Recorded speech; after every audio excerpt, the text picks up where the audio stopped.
오늘은 7번까지 다시 가라, 7번까지 다시 가라인데요. 같이 읽어볼까요? 7번까지 다시 가라. 한 번도 아니고, 두 번도 아니고, 세 번도 아니고, 하나님께서 7번까지 다시 가라고 엘리야가 그의 사환에게 이야기한 것입니다. 백혜선이라고 하는 피아니스트가 있고요.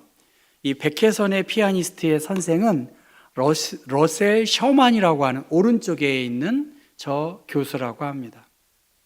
흔히 러셀 셔만을 건반 위의 철학자라고 그렇게 말을 한다고 합니다. 러셀 셔만 교수는 콜롬비아 대학에서 인류학을 전공했대요. 인류학을 전공했는데 피아노 교수가 됐다는 것이죠. 그는 학생을 지도할 때 인문학적 기반 위에서 삶에 대한 깊은 통찰을 담은 그러한 연주를 하도록 그렇게 지도했다는 거야. 반복적인 것이 아니라 인문학적인 기반 위에 삶에 대한 깊은 통찰이 연주를 통해서 드러나는 것을 강조했는데요. 그의 제자들에게 이렇게 레슨을 했다고 합니다. 당신의 연주는 너무나 아름답다. 너무나 정제되어 있다. 그렇지만 바로 그게 문제다. 자네의 가장 못생긴 발부터 앞으로 내밀어야 하네. 매끈한 발을 내미는 걸로는 모든 사람과 똑같을 수밖에 없다.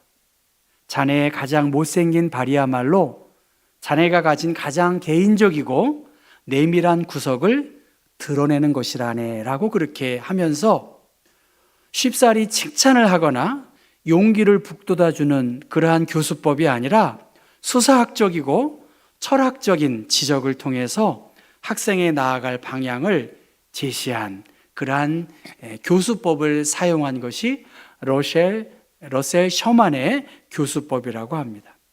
이제 2023년 오늘 70일 남았다고, 전 아까 1부 예배 때 장로님 며칠 남았다는 말이 무슨 말씀인가 했더니 오늘 다시 2부 예배 때 들었더니 올해가 며칠 남았대요? 70일. 왜 70일인가 저는 몰랐는데 70일 남았대요. 깊어가는 가을을 맞고 있습니다. 오늘 내 믿음을 어떻게 잘 믿음으로 살아갈 것인가? 이 포스트 모던 시대에 이 다양한 가치를 가지고 있는 그 상황에서 교회 공동체뿐만이 아니라 내 개인의 삶이 어떻게 그리스도인 다움을 세상 가운데에서 살아낼 수 있을까? 어떻게 위기와 어려움 속에서 그리스도인의 모습, 삶의 예배가 될 수 있기 위해서 내가 펼쳐져야 할 삶의 모습은 무엇인가? 우리가 한번 생각해 봐야 되겠죠. 여러분 수고하고 애쓰시죠. 그런데 다시 한번 내가 왜 이 자리에 나와 있고 이 성가대를 하고 이 노래가 누가 들으실까? 물론 교우들이 듣지만 궁극적으로는 하나님이 이 찬양을 받으시는 거 아니겠습니까? 그러한 의미에서 우리가 한번 깊이 고민해야 할 것, 세상 가운데에서 그리스도인의 모습이 어떠해야 하는지를 우리가 살펴야겠습니다. 우리는 지금 열왕기상을 제가 4번에 걸쳐서 했습니다. 첫째는 솔로몬의 이야기했고요. 징조를 보여준 여로보암에 대해서 설교했습니다. 그리고 지난주에는 아사에 대한 그 설교를 했었습니다. 일평생 여호와 앞에 온전했던 남유다의 대표적인 왕이 아사라고. 그래서 이 여로보암과 또 아사에 대해서 제가 설교했었는데, 아사가 41년 동안 남유다를 통치할 그때에 북이스라엘, 아까 말씀드린 이 북이스라엘, 저 위쪽에 있는 북이스라엘의 왕은 오므리 왕의 아들인 누굴까요?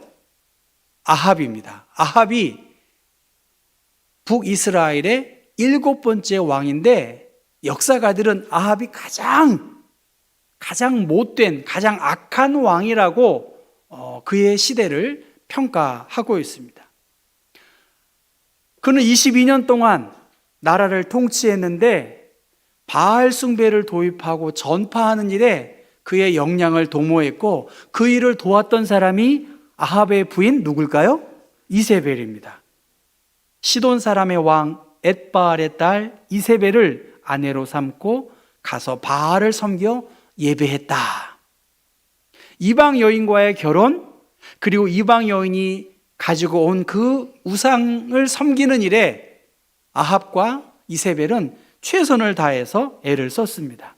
그리고 그 아합과 이세벨에 대항해서 하나님의 일들을 펼쳤던 선지자가 누구죠? 엘리야입니다. 엘리야. 오늘 엘리야의 이야기입니다.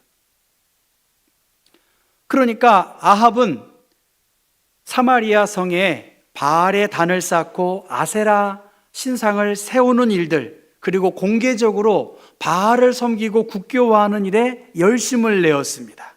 그것뿐만이 아니라 하나님을 섬기는 선지자들을 죽이는 일을 주저하지 않았고, 왕궁 맡은 오바댜라는 사람이 50명씩 나눠서 하나님의 사람을 이렇게 보호해주는 그러한 상황이었습니다. 이러한 바알과 아합과 이세벨의 아주 잔혹한 종교 정책을 대항해서 엘리야가 하나님의 일들을 펼쳤으니까 얼마나 어렵겠습니까? 그가 할 수 있는 일은 하나님의 말씀을 아합이나 다른 사람들에게 전달하는 것이었습니다. 그래서 내 말이 없으면 수년 동안 비도 이슬도 내리지 않을 것이라고 하는, 어떻게 보면 괴담, 악담을 했고, 실제적으로 그 일이 벌어져서 아합에게 지명수배를 받고 이곳저곳을 도망 다니는 그러한 3년여 기간을 보낸 후에 열왕기상 18장 1절의 말씀 보면, 많은 날이 지나고 제3년에 여호와의 말씀이 엘리야에게 임하였고, 너는 가서 아합을 만나고 내가 비를 지면에 내릴 것이라고 하는 말씀을 전하라고 그렇게 말합니다. 이 하나님의 명령을 받기 위해 가다가 오바댜를 만났고, 오바댜의 주선으로 아합 왕을 만나게 됩니다. 그래서 오른쪽에 보면 이스라엘을 괴롭게 하는 자가 너냐? 그렇게 아합이 이 엘리야를 위협하자 엘리야는 갈멜산에서 누가 진짜 하나님 신이신지를 한번 판가름 내보자 라고 하는 갈멜산 대전을 제안을 합니다. 우리가 잘 알고 있는 바알의 선지자 450, 아세라 선지자 400명이 갈멜산에 모여서 그들의 신의 이름을 부르고 또 춤을 추고 또 몸을 그의 규례에 따라서 찢고 불이 임하기를 간절히 바랬지만 그들의 모든 수고가 허사였음을 알고 있습니다. 그리고 사람들이 흩어져가는 그 다음, 이제는 엘리야가 850명과 겨루어서 이제 사람들을 불러 모으고 제단을 수축하고 그가 기도하고 그의 기도대로 불로써 임함으로 그 모든 그 12통의 물을 나무 위에 붓고도 하나님의 강력한 능력이 임하니까 오히려 바닥이 바짝 마를 정도로 물을 핥았다라고 성경은 기록합니다. 오늘 성경의 본문은 바로 그거예요. 갈멜산에서 850명의 선지자들, 이 거짓 선지자들을 다 물리치고 기손 시내에서 죽인 다음에 이제 엘리야는 아합에게 더 이상 금식하지 말고 먹고 마시십시오. 그리고 산에 올라가서 비를 내리는 그 하나님을 한번 경험해 보십시오라고 그렇게 제안한 것이 오늘 본문의 내용입니다. 제가 오늘 설교하려고 하는 핵심은 이거예요. 아합과 이세벨 그리고 850명의 사람들이 저 엘리야를 죽이려고 하고 위협하고 있는 그 권력과 불의함에 맞섰던 엘리야의 힘, 엘리야의 능력, 엘리야의 비밀함이 어디에 있었을까? 오늘 우리 앞에 아합과 이세벨과 같은 거대한 세력들이 우리의 정체성을 위협하고 그리스도인 다움을 잃어가려고 하고 낙심하고 있는 이때에 하나님께서 엘리야의 믿음을 통해서 사람의 손만한 작은 그 구름을 보고도 하나님의 능력이 어떻게 펼쳐질 것인가를 증거하고 있는 것이 오늘 내용입니다. 엘리야를 통해서 하나님은 계속해서 말씀하셨고 엘리야는 그 말씀을 마음에 간직했습니다. 내 말이 없으면 수년 동안 비도 이슬도 내리지 않을 것이다. 그리고 그 힘들고 어려운 가운데에서 엘리야는 자신의 몸을 피하고 피신 생활을 하는 가운데에서도 하나님의 말씀을 듣고 하나님의 뜻이 어디에 있는지를 구별했고 내가 주의 말씀대로 이 모든 일을 행하는 것을 오늘 저들이 알게 해 주십시오라고 강력한 마음의 자세를 가지고 말씀을 붙잡고 그는 하나님을 의지한 사람이었다는 것입니다. 과연 누가 비를 내리고 과연 누가 비를 그치게 할 수 있을까? 시편 105편 말씀 보면 그가 또 그 땅에 기근이 들게 하사 그들이 의지하고 있는 양식을 다 끊으셨도다라고 말합니다. 우상 숭배로 가득한 그 이스라엘에 대하여 하나님이 하실 수 있는 것은 3년 동안 혹은 3년 반 동안 비를 내리지 않게 하셨다는 거예요. 그 시간이 경과한 다음에 다시 엘리야는 아합에게 대하여 가뭄이 종료되었으니 이제 즐거워하고 하나님이 행하신 일을 보라고 그 산에 올라서 그것을 보여주고 있습니다. 그러니까 엘리야는 하나님의 말씀을 굳건히 믿었고 그 말씀을 의지했는데 오늘 41절의 말씀을 현대어 성경으로 보면 이렇게 말합니다. 이제 식사하십시오. 벌써 큰 비가 몰려오는 소리가 들립니다라고 그렇게 이야기하고 있습니다. 그 화창한 날씨에 엘리야는 벌써 큰 비가 몰려오는 소리를 듣고 저는 이것을 이렇게 생각해요. 하나님이 주시겠다고 하는 약속의 말씀 그것을 붙잡고 아마 상상하니까 환청이었는지 알 수 없지만 이 우리 현대어 성경의 말처럼 벌써 큰 비가 몰려오는 소리를 들었다는 거예요. 이 힘들고 어려운 상황에서 우리가 믿음으로 승리할 수 있는 것은 하나님의 말씀을 붙잡았던 엘리야, 그 말씀을 간절히 묵상한 것이 더 에너지가 되어서 현상은 달라지는 것이 없었는데 그는 이미 벌써 하나님께서 큰 비를 몰고 오는 소리를 들었을 정도로 말씀에 대한 확신과 감격을 가지고 있었고 또한 갈멜산 꼭다기에 올라가서 땅에 꿇어 엎드려서 머리를 그 무릎에 넣고 겸손한 마음을 가지고 하나님께 굴복하는 마음을 가지고 그가 기도했다는 것입니다. 달라진 것은 아무것도 없어요. 그럼에도 불구하고 그는 사환에게 가서 더 뭐가 보이느냐라고 그렇게 묻기를 7번 했다는 거야. 야, 가봐라. 아무것도 없는데요? 두 번째 돌아와서 다시 한번 가봐라. 아무것도 없는데요? 세 번째, 야, 그래도 또 가봐라. 또 다시 왔어요. 이렇게 하기를 7번 했다는 거예요. 야, 엘리야도 대단하고 그 사환도 대단한 거 아니겠습니까? 그런데 현대어 성경에는 이렇게 말합니다. 그러나 엘리야는 영의 눈으로 비가 몰려오는 것을 보고 계속 시종을 위로 올려 보냈다는 거예요. 영의 눈으로 비가 몰려오는 것을 보았고 그는 이미 그 화창한 날씨에 이 비가 오는 소리를 그는 들었다라고 어느 영어 뉴 리빙 바이블 거기에는 그렇게 번역을 해놨습니다. 아무리 생각해 봐도 비가 올 기미가 전혀 보이지 아니하는 그 상황에서 엘리야는 포기하지 않고 7번 그 말을 했고 7번 반복해서 기도하기를 멈추지 않았다는 것입니다. 하나님을 신뢰한 그가 할 수 있는 일은 기도였습니다. 우리가 하나님을 신뢰하면서 가장 소홀히 할 수 있는 부분이 기도 생활이겠죠. 가장 중요한 문제인데 정작 쉬지 말고 기도하라고 하는 하나님의 말씀을 우리가 가볍게 생각할 때가 있습니다.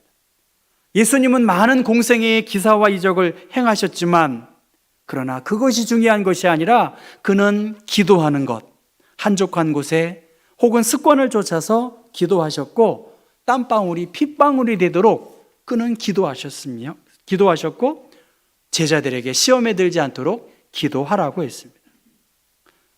무엇이 바알의 선지자들, 아세라 선지자들, 그리고 아합과 이세벨을 대항할 수 있는 힘이었을까? 그것은 역시 기도하는 것이겠죠. 그 기도하는 가운데에서 하나님이 아합과 이세벨의 그 모든 시련과 재앙에 대하여 굴하지 않고 하나님의 계획하심을 듣고 순종한 엘리야의 기도를 보고 하나님은 그의 계획을 이루어 가셨다는 것입니다. 그리고 44절의 말씀 보니까 바다에서 사람의 손만한 작은 구름이 일어나나이다 라고 그렇게 말하고 있습니다. 그러니까 오늘 지금 팔레스타인 문제가 굉장히 시끄럽지 않습니까? 그러니까 지금 가자지구 쪽에서 조금만 가면 무슨 바다가 나오죠? 지중해가 나오잖아요. 그러니까 그 지중해에서 자그마한 구름이 보이기만 하면 비가 올 전조로 그들은 생각했다는 것입니다.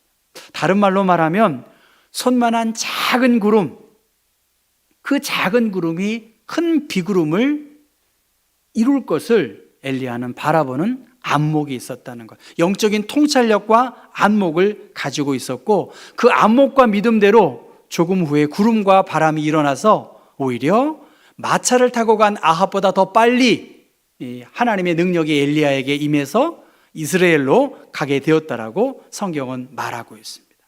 영적인 통찰력, 하나님이 행하실 일들을 믿음으로 바라보는 그러한 안목을 가지고 이 현실의 어려움들을 엘리야는 극복했다는 것이죠. 로버트 프로스트라고 하는 사람, 가보지 않은 길, 그 시가 저도 전에 소개해드린 적이 있는데 그는 농사를 지으면서 생활에서 경험한 내용을 시로 쓴 사람인데요. 담장 고치기라는 시를 썼다고 합니다. 여러 내용인데 한 부분만인데요. 담장 고치기. 그는 모두 솔밭이고 나는 사과밭이니 사실 이곳은 담장이 필요한 곳이 아니다. 내 사과나무가 건너가서 그의 솔방울을 따먹을 리 없다고 나는 말한다. 그는 담장이 튼튼해야 이웃 사이가 좋지요라고 말할 뿐이다. 뭐 그런 시가 있답니다. 담장이 튼튼해야 이웃 사이가 좋지요라는 말은 19세기 말 미국 농부들이 흔히 말하고 있는 그러한 격언이라고 그렇게 말합니다. 좋은 관계는 반드시 좋은 담장, 바운더리가 있어야 된다는 거예요. 관계를 회복하려면 무너진 담을 다시 쌓아야 된다. 담장이 튼튼해야 이웃 사이가 좋다는 말, 저는 선이라고 생각해요. 오늘 주일 성수, 하나님의 날이지요. 안식일을 기억하여 거룩히 지키라. 이것은 하나님의 명령이고 우리가 넘지 말아야 할 선입니다. 근데 이 경계가 자꾸만 무너지고 담이 무너지고 다 모든 것이 합리화되어서 전혀 아무런 문제의식이 없이 주일을 성수하는 일이 오히려 자신의 선택이 되고 있어요. 이 경계와 이 선이 나를 지키고 있는 생명줄과 같은 것인데 건강한 공동체를 이루고 서로 돌아보고 하나님의 영역을 살피고 우리가 두려워하는 마음으로 하나님을 경외하고 영적인 통찰과 안목을 가지고 믿음 생활을 잘 감당해야 할 것입니다.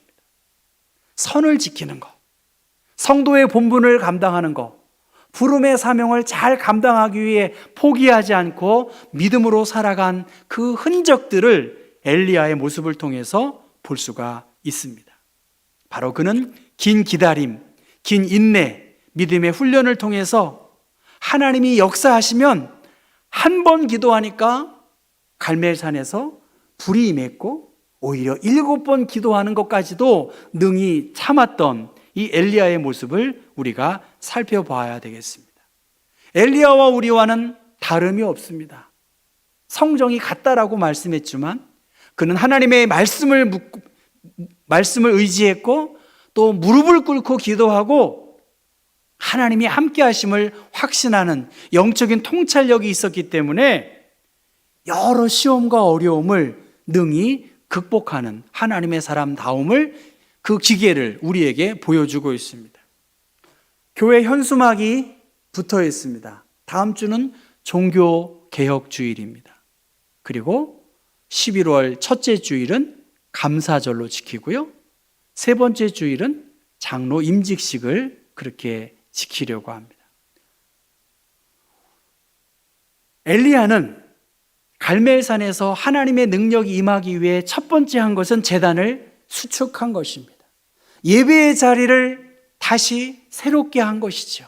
말씀과 기도의 자리를 다시 한번 수축한 것. 종교개혁이 무엇입니까? 본래의 자리, 본래의 모습을 회복하는 것이겠지요.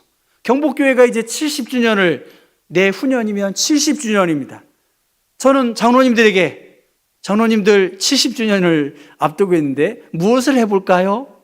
그렇게 한번 생각해 보자고 던져 봅니다. 우리 교회가 어디를 향해 가고 있는가? 다시 한번 설어야 할 우리의 자리, 예배의 자리, 그리고 환난과 시련을 이길 수 있는 힘, 그것은 하나님께서 행하신 것을 기억하고 믿음으로 해석하는 능력이지요. 그것이 감사로 나타나야 합니다. 우리는 교우들의 뜻을 모아서 유한일 피택 장로를 장로로 세우는 일에 투표한 사람들입니다.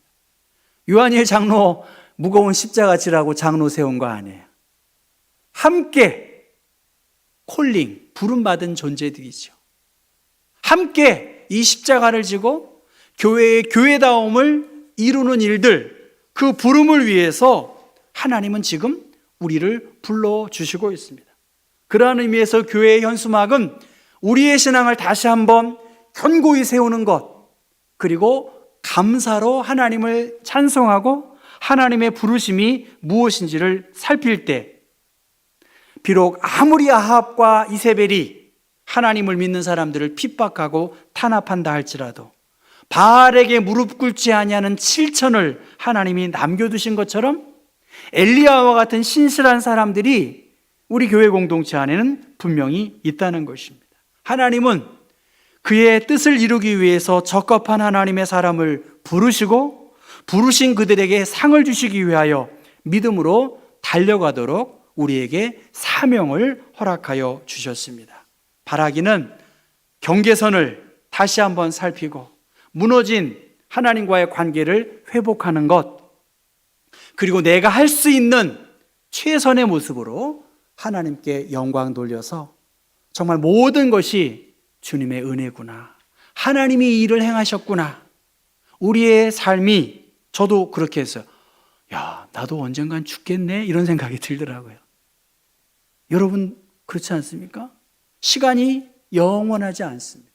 모든 것이 주님의 은혜이고 이 힘들고 어려운 가운데에서 여러분 한 분 한 분을 엘리야와 같이 그리스도인다움, 하나님의 백성으로서의 정체성을 살필 때 하나님이 우리를 보시기에, 그리고 세상 사람들이 보시기에도 참으로 좋았다라고 하는 칭찬과 인정을 받는 우리 귀한 경복교회 교우들 되기를 주님의 이름으로 축원합니다.